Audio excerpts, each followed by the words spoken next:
Hey guys, welcome back to another YouTube video. My name is Benicio McLaughlin and I am the proud author of this lovely book right here, The Simplicity and Complexity of Life. If you haven't picked one up yet, hit that link in bio, grab yourself a copy. But today I'm going to be breaking down chapters 1 and 2 in the book. I want to start off by saying that these two chapters are very much companion chapters of one another.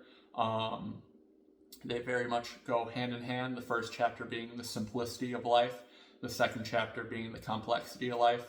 Today, I'm going to be breaking down both chapters, reading along with you guys, giving you guys any anecdotes and any details that I think might help you guys understand the chapters better.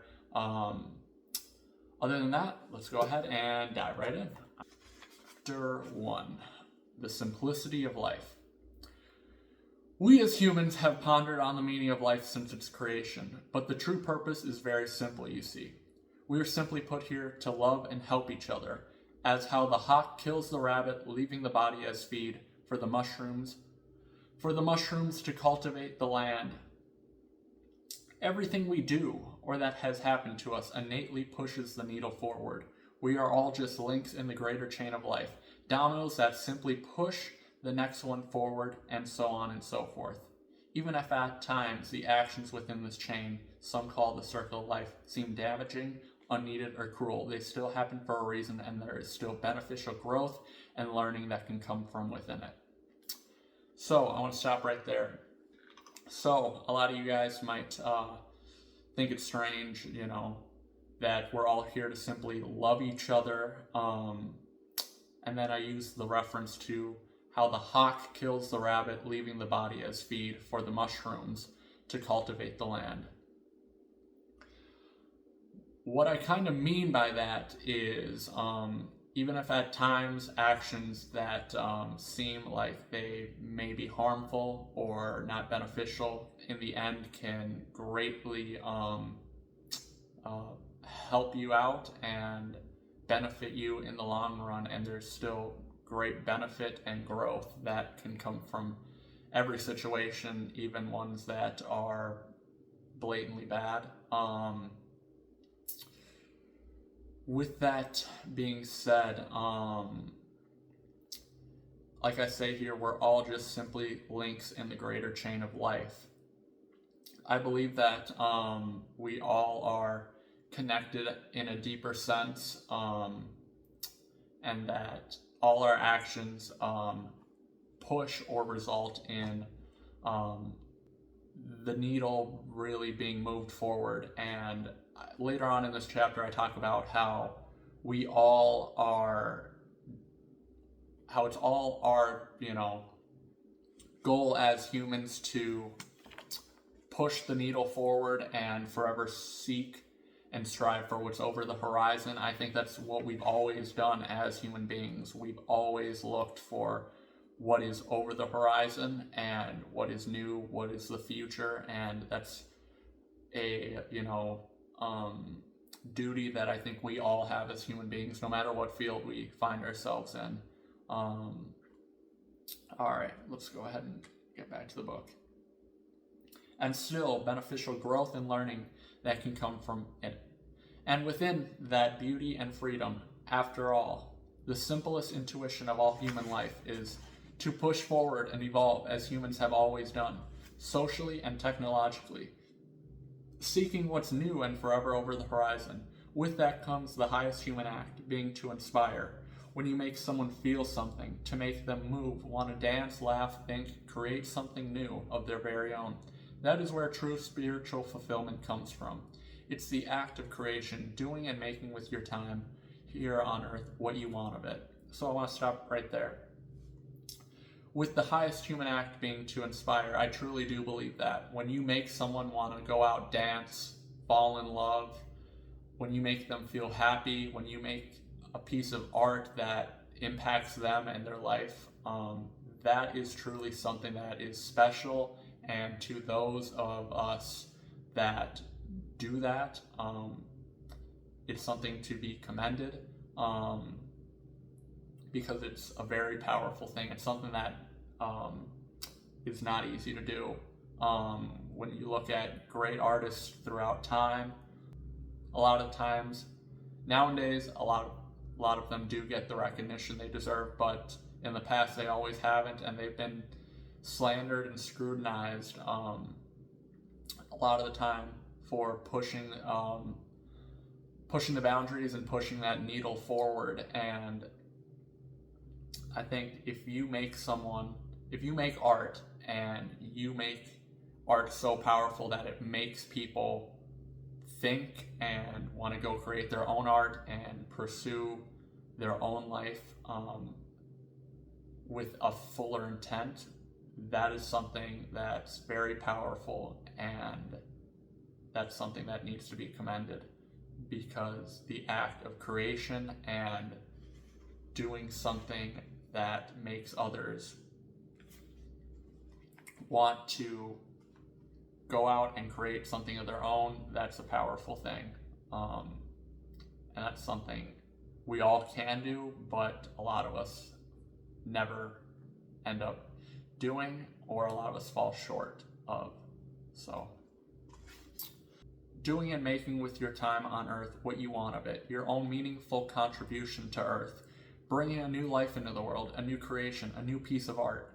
Finding your so-called purpose comes from within us, tapping into our day one childlike instincts of wonder that get drowned out in the modern day world of politicking and negativity.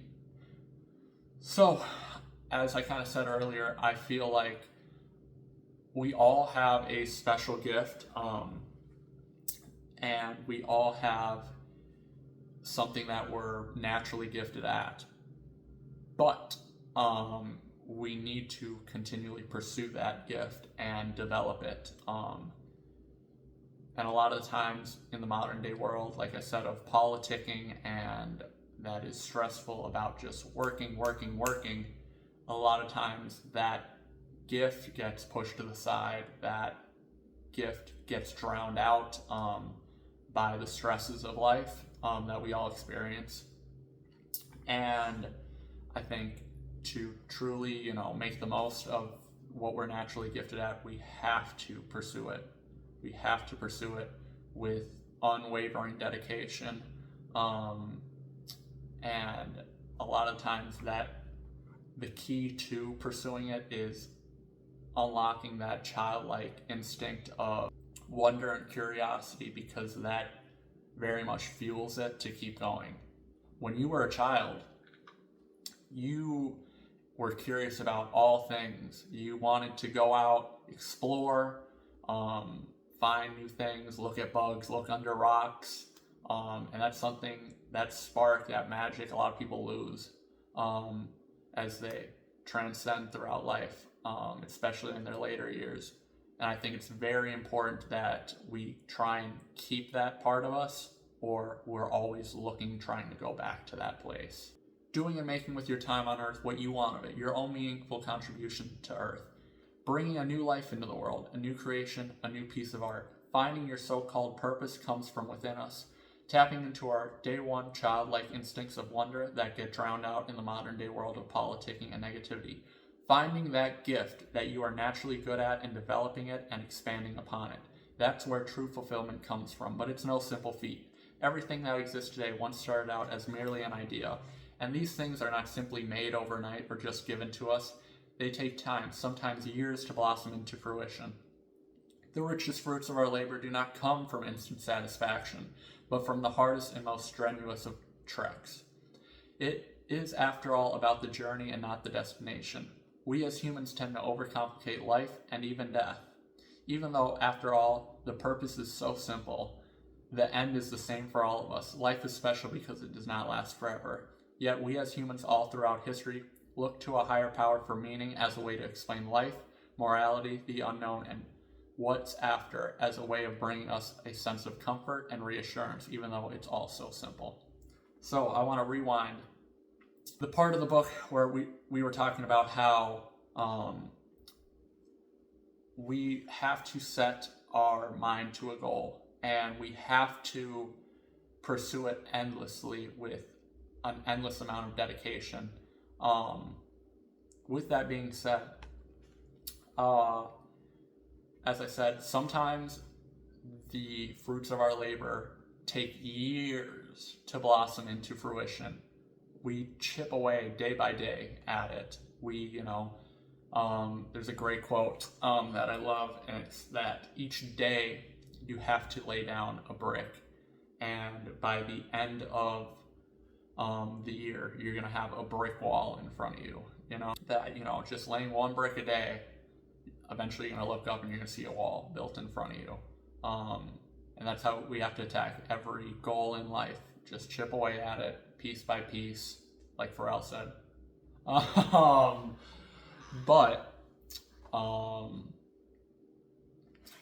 Yeah, just lay down one brick at a time,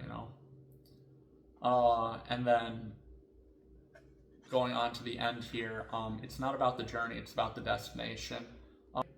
I believe that to be true to an extent. The destination, of course, is what we're always striving for, and we should be. But the journey is just as important, if not more, because along the journey is where we learn the information to help us once we reach our destination. And then we, as humans, tend to overcomplicate life and even death. That's an extremely true statement. We complicate life. We put all these grander meanings behind what life is, why we're here, and it's simple, we're here to love. We're here to push that needle forward, like I've said already a few times, and we're just here to help each other, not create war, conflict.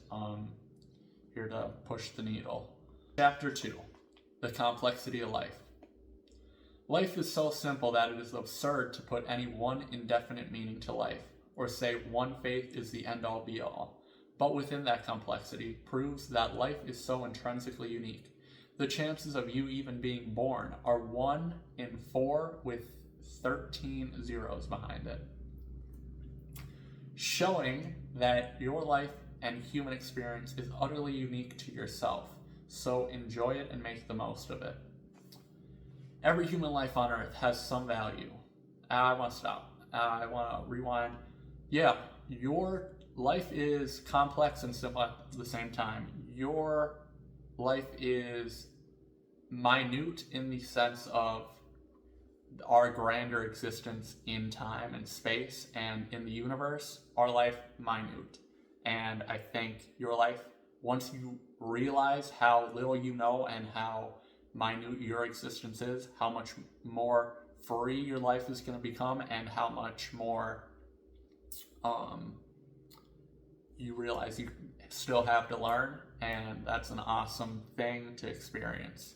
But in the scope of us being born, our life is extremely valuable and unique.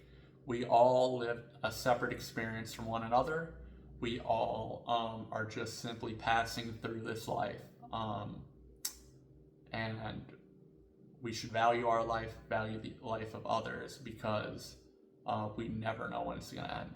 Life and death are both blessings within themselves. I truly believe that. Let's continue on. Showing that life and human experience is utterly unique to yourself, so enjoy it and make the most out of it. Every human life on earth has some value and purpose, but sometimes it gets lost or infected by malice. No person is born inherently bad or as what we would classify as bad. It is something that grows and festers inside them, usually due to outside sources that internalize inward, such as the neighborhood they grow up in, their parents, their education, their friends. They all play a part. It is, though without a doubt, there are obviously traits that we are simply just born with, things that are naturally good at or gravitate towards, or personality traits that we have that are good and bad. So, with that being said, I do believe a lot of our actions are predetermined based off of outside factors such as our parents, where we grew up, our, income, things of that nature, our culture, religious influences all play a factor into the decisions we will make later on in life. But with that being said, I think we have to really look at why we're making our decisions and where they're coming from and what is influencing them. And this kind of even gets into the aspect of free will. Do we have free will? Do we not? Determinism and free will. I land in the middle, which is compatibilism, which I believe that we do have free will to an extent. We have, choices we can make, but we make those choices or have those choices based off of pre-existing things like our income, where we live, our parents, the way we were brought up, all influence the choices we make. So, to an extent, we have free will, but do we really have free will? It's a question I know a lot of philosophers have had all throughout time, and it's something that is one of my favorite philosophy questions. I think a favorite of many, because it really gets you to think about yourself, your actions, and your life. And I think that is kind of all what philosophy is about. All right. That influence our decisions and desires, but we as the common man have the choice to be self-aware and accept or reject these traits. I believe that. By seeking help and understanding them, this all shows the uniqueness and absurdity of human life. I agree with all this. Well, obviously I wrote this, but I find that to be very much true. We have to be self-aware, and I feel like a lot of us, and especially in the modern day, are not.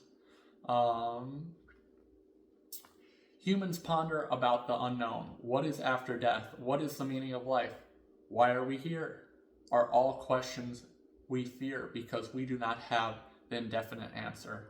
But civilizations all throughout time have created religion and belief in a higher power as a way to explain life, death, and the naturally occurring world, as a way of explaining and bringing us comfort in the unknown. But it is absurd to believe in something you have no viable proof of, or to put meaning to something that has no inherent meaning. I believe all this, and we're going to get into absurdism and kind of the history behind that here in a second. But it's true, we have all these big questions like, why are we here? What's the meaning of life? Is there a God? Is there a higher power? Who created the earth, the universe? All great, valid questions to have. And we all, I wouldn't say we all, but I would say most humans, to a greater or lesser extent, do ask these questions throughout their life at one point or another. Most reaching the later years, but some people younger, as myself, do ask these questions, and are at the core of them. Us as humans all throughout time have created gods and deities and biblical figures to explain life, explain naturally occurring things, and a lot of them have been disproven. We created gods and said that they were mad at us, and that's why it was storming outside, or why volcanoes were erupting. And obviously, as we've grown, as society and science has advanced, we've realized that that's simply not true. Storms and volcanoes erupting are naturally occurring things. It's not a god or a higher power being mad at us. They are naturally occurring things that can be explained by science. And as far as us finding comfort in a god to comfort us within death and the realization that we are going to die, that's another thing. Obviously, we don't have those answers quite yet, and we might never, because no one's obviously died and came back, at least fully dead, fully brain dead. The heart might stop, but the brain activity still continues. With that being said, I feel like, religion is simply a comfort blanket for people in society to make themselves feel better. And I even wish to an extent that I had that pleasure or that luxury of being naive enough to believe in a higher power or a deity. But I'm not there. I believe after we die, it's most likely the end. It's as what it was like before we were born is a great way to think of it. It's scary to imagine what it'll be like to not exist, but you already were dead. You already didn't exist for billions of years. So, with that being said, I don't think death is something we should be scared of because it's inevitable for all of us. But it obviously shouldn't be something we're running towards, but we shouldn't be in denial of it or trying to comfort ourselves with the comfort blanket or the shelter of a religion. That's just my 2 cents about it. Because logically, there is none. Life within itself is the anomaly, and trying to put meaning to something that is meaningless is absurd. 1960s French philosopher and author Albert Camus popularized the philosophical theory of absurdism. He thought that life is meaningless but worth living provided you recognize its meaninglessness. He described absurdism as the futility of searching for meaning in a universe that is incomprehensible and indifferent. I agree with that statement very much. With that being said, we all are trying to grasp with what reality is, what our life is, what our role in the greater scheme of things is, and I'm going to be honest, I don't think we ever will have a true, indefinite, clean-cut answer, at least definitely not in our lifetime, probably not for the next 50 generations if humans on Earth even exist long enough for that. I think life is unique and simple at the same time. Obviously, that's a big theme in the book. That's why I titled the book The Simplicity and Complexity of Life. But I think, yeah, life within itself is the absurdity, you know? It's not something that, you know, you understand like that. It's something that, even to the degree of knowledge we have about life and existence currently, has taken us millions of years to acquire, you know? So, putting an indefinite meaning to life or putting faith into a higher power is absurd because there isn't one. Or devoting your time into faith is absurd because life is absurd. We as humans don't have any true unbiased evidence to provide if there is one. The most likely won't. And most likely we shouldn't because there most likely isn't. So within that, we as humans don't have any true unbiased evidence to prove if there is one, and most likely won't, and most likely we shouldn't because there most likely isn't. So what I kind of mean by that is we obviously don't have any unbiased evidence to prove the existence of God or the de-existence of God. We have evidence enough, but is it really biased? And I mean on both sides of the fact that there could be a God or the fact that there is no God or higher power. With that, I don't think there's a piece of unbiased evidence. There's some good pieces of evidence, but nothing that is concrete and sufficient enough to the point where we can indefinitely say there is not a God or there is a God. Now, when you're looking at things through a logical lens, you would any logical person, you know, historians, philosophers, astronomers, most of the time say there is not a God. that the universe was created most likely in the Big Bang, that the universe is constantly, expanding and collapsing in on itself, blah, blah, blah, all that stuff. And that's most likely the truth of what the universe is and how, not how we were created, but the universe was created. And where I say to prove if there is one, and most likely won't, and most likely we shouldn't, because there most likely isn't. That gets into the question of if there isn't a God, should we know about it, or should we just keep going with blindly believing God and religion's place in society? I feel like religion does have its place in society, and obviously there's a lot of great things that religion and religious institutions do. There's also a lot of harm, and that's my biggest gripe with religion, is that I feel like it promotes a lot of hate, and a lot of people use their religion as a cover-up for their hate or their discrimination against other groups of people or other religions, which I think is just blatantly wrong. And it divides us just like politics does, to a greater or lesser extent. I think that there is a good argument to be made for religion, and there is a good argument to be made against religion. I'm personally going to say I kind of land in the middle. I can see why religion's good, and like even as I said earlier, I wish I would, be afforded the pleasure of being naive enough to believe in a religion, but that's not me. I think logically. I,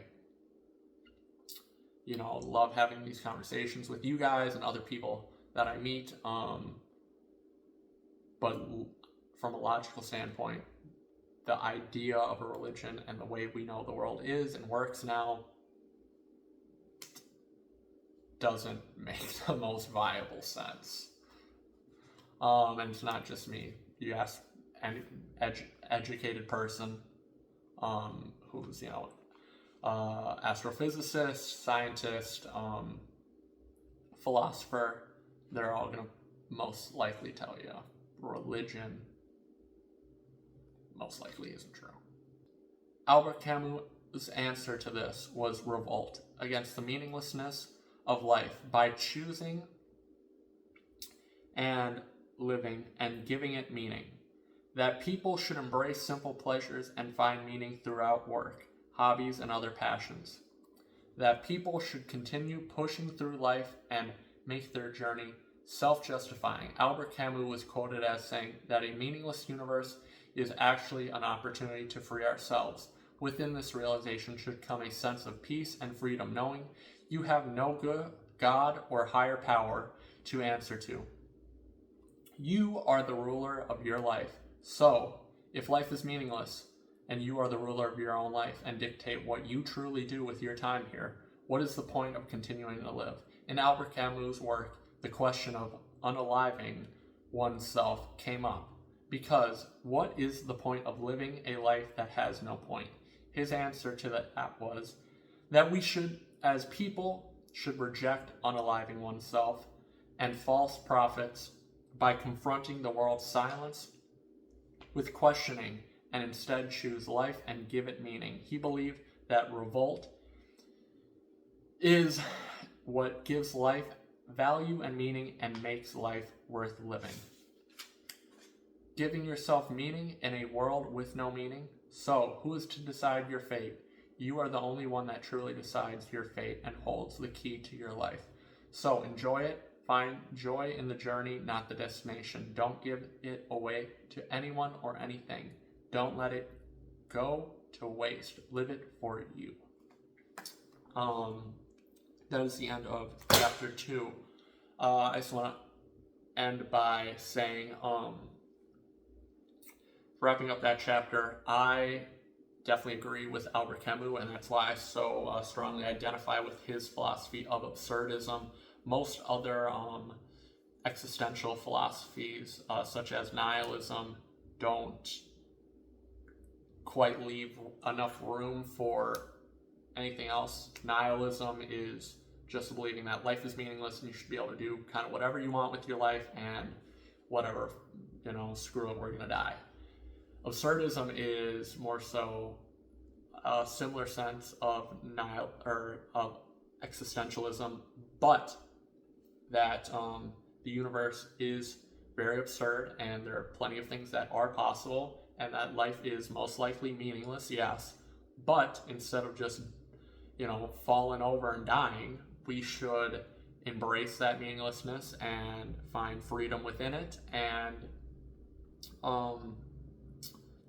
see it as an opportunity to live a life that we want, that is of peace for oneself and the other people around us, and see it as an opportunity to find true joy in simple pleasures and within what truly makes us happy and developing ourselves.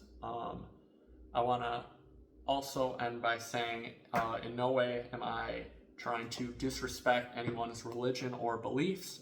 I just think that it is a comfort blanket for many, and that's not something to be ashamed of in any way. A lot of people are brought in and indoctrinated young to religion, but I think a lot of people should go out and ask these deeper questions and really look at themselves, why they believe what they believe, and I don't think enough of us do nowadays. Other than that, that should be the video. All right, peace out, guys. I'm gonna have plenty more of these videos breaking down the other chapters. Other than that, that is my time. Have a good one. Remember, make sure to like, subscribe, follow, and pick up a copy, all right? Peace.